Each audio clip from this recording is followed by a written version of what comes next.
ऐ गुजरने वाली हवा बता, मेरा इतना काम करेगी क्या? विधान सभा में जा, स्वच्छता के नाम को जगा।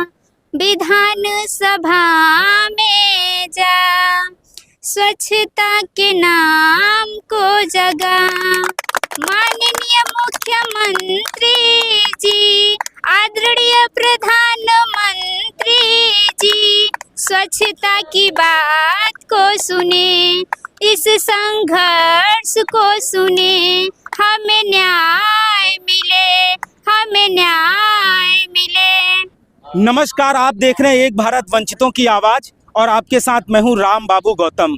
हमारे पीछे ये लोग और जो साथ में बैठे हैं ये स्वच्छताग्राही भाई बहन हैं। इनसे सरकार ने एक वादा किया था, ये वादा था मानदेय बढ़ाने का, लेकिन मानदेय अभी तक न इन लोगों का कुछ हुआ नहीं है।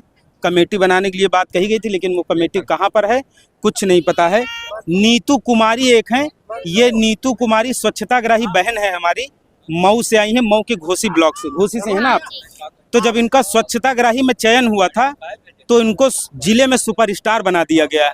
ऐसा लगा कि ये स्वच्छताग्राही नहीं सीडीओ बन गई हैं, चीफ डेवलपमेंट ऑफिसर। तो इनके खूब इंटरव्यू हुआ वगैरह हुए।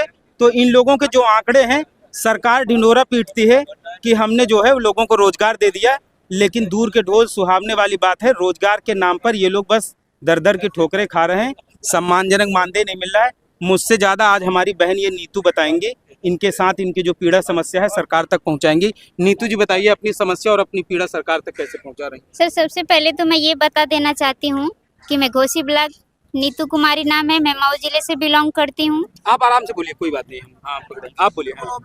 और जब मैं अपनी बात बताऊं कि मेरे से पहले स्वच्छताग्राही भाई और बहन ने बहुत संघर्ष किया, लेकिन मैं अपनी बात बता रही हूँ कि जब मेरी ज्वाइनिंग हुई तो सन 2018 में हुई थी और मेरी इंटरव्यू इस प्रकार से लिया गया था। एसडीएम, सीडीओ, बीडीओ और एक लोग और थे, उनका नहीं पता, 4 लोग मिलकर मेरा इंटरव्यू लिए थे।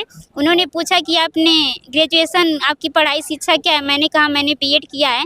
उस हिसाब से हमारा इंटरव्यू हुआ था और हमको सुपरस्टार की उपाधि दी गई थी। सबसे पहले ब्लॉक में जहाँ तक हमको कोई जानता नहीं था, अगर जब माइक अनाउंस हुआ तो सबसे पहले नीतू कुमारी का नाम आया था। अच्छा जी, तो मुझे बहुत खुशी थी, मेरे घर परिवार वाले भी बहुत खुश थे कि मेरी बिटिया को जॉब मिल गई।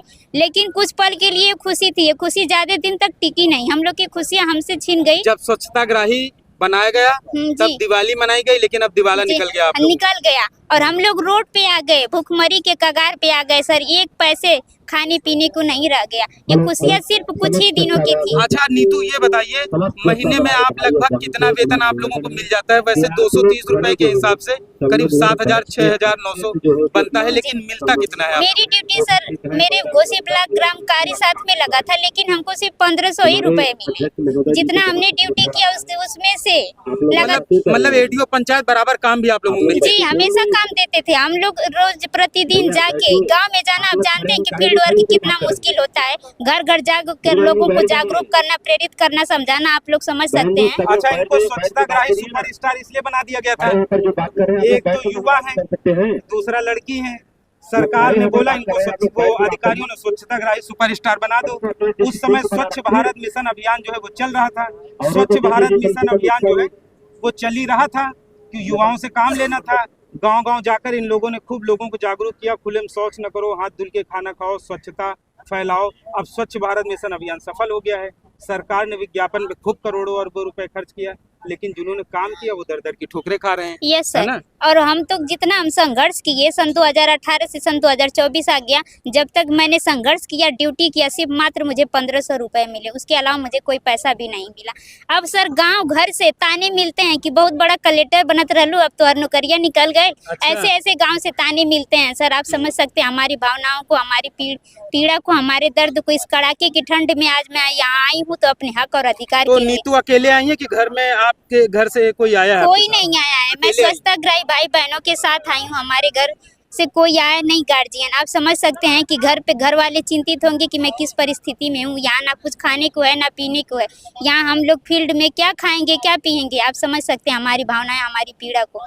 सर मैं कहना चाहूँगी कि इतने लगातार हम लोग का संघर्ष जारी रहा। 22-25 दिन हो गया हम लोग का धरना प्रदर्शन, सुनवाई नहीं हो रही थी, ना कोई यहाँ देखने आ रहा था, ना हमारी बातों को कोई समझने आ रहा था। आज विधानसभा का घेराव हुआ है, उसके बाद हमारे आदरणीय 5 भाइयों लोग को वहाँ गए हैं विधानसभा, सर लोग से अधिक बड़े आला अधिकारी जो उनसे बात करके आए हुए हैं। सिर्फ आश्वासन मिला है सर, हमें आधी खुशी मिली है, हम पूरे तरह से खुशी नहीं है। तो आश्वासन क्या, उनको वही मुख्यमंत्री योगी आदित्यनाथ की बाइट आप लोग सुनवा देते कि सीएम ने ये बोला था सीतापुर में?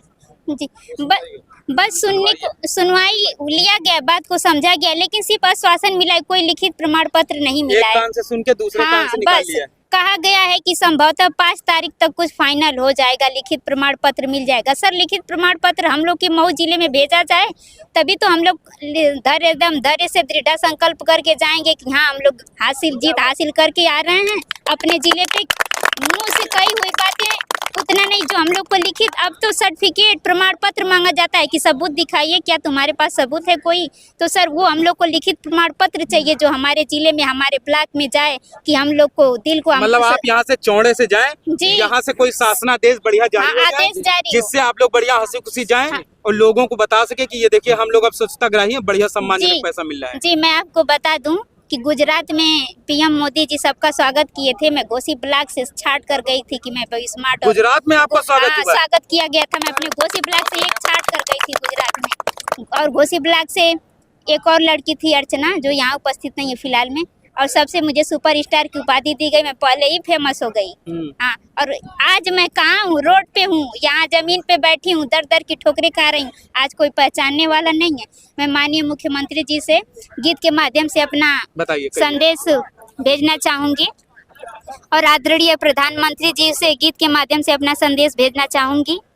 ऐ गुजरने वाली हवा बता, मेरा इतना काम करेगी क्या?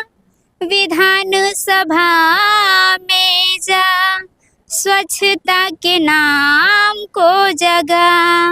विधान सभा में जा, स्वच्छता के नाम को जगा। माननीय मुख्यमंत्री जी, आदरणीय प्रधानमंत्री जी, स्वच्छता की बात को सुने, इस संघर्ष को सुने, हमें न्याय मिले, हमें न्याय मिले। मैं चाहती हूँ कि मेरा ये संदेश आदरणीय प्रधानमंत्री एंड माननीय मुख्यमंत्री जी को मेरा ये संदेश गीत के माध्यम से, सर आप लोग से उम्मीद करते हैं कि मेरा संदेश उनके तक जाए, और 5 तारीख तक हम लोग को निराशा न मिले, हम लोग खुशी से अपने घर जाएं, कि ताकि हम लोग को, घर वालों को, परिवार वालों को लगे कि हाँ हम इतने दिन तक संघर्ष किया है तो हम लोग को कामयाबी मिल गई है। अच्छा नीतू ये बताइए, आप कितना पढ़ी लिखी हैं? बीएड की हैं, बीएड फाइनल है। बीए? Yes sir. सोचिए जिन लोगों ने स्नातक कर रखा है वो खुले आसमान में इस तरीके से बैठे हैं, और इन बहनों का दर्द समझिए। अगर आप किसी भी जिले में रह कर के ये खबर देख रहे हैं तो नीतू के दर्द को समझिए। आपका अंतर्मन आपको झकझोर देगा कि गुजरात में ले जाकर, मतलब सोचिए गुजरात ले जाकर इनका स्वागत किया गया, इनके जिले में इनको सुपरस्टार बना दिया गया, लेकिन वो सुपरस्टार कहाँ बैठा है? आज जमीन में बैठा है। ये सरकार ने इनको जमीन में बैठा दिया गया है। कम से कम ऐसे लोगों को जिनको आपने सुपरस्टार बनाया है, उनकी सुख समृद्धि और खुशहाली तरक्की के बारे में भी तो सोचिए। आप एक पर्चे पे लिख के सुपरस्टार बना देंगे, इनके नाम का ढिंढोरा पीट देंगे, इनके नाम का क्रेडिट ले लेंगे, तो केवल क्रेडिट लेने से काम नहीं चलेगा। इनको धरातल पर भी इनके लिए कुछ काम होना चाहिए, और ये जिस पीड़ा से, जिस दुख से ये लोग गुजर रहे हैं, सरकार को इनके दुख दर्द को समझना चाहिए और इनका कल्याण करना चाहिए। जो वादा हुआ है वो वादा पूरा हो जाए, जिससे कि ये लोग खुशी खुशी अपने घर जा सकें। मित्रों, आपसे गुजारिश है कि आप नीतू जैसी हमारी बहनों की आवाज़ को सत्ता के शीर्ष तक पहुंचाने में हमारी मदद करें।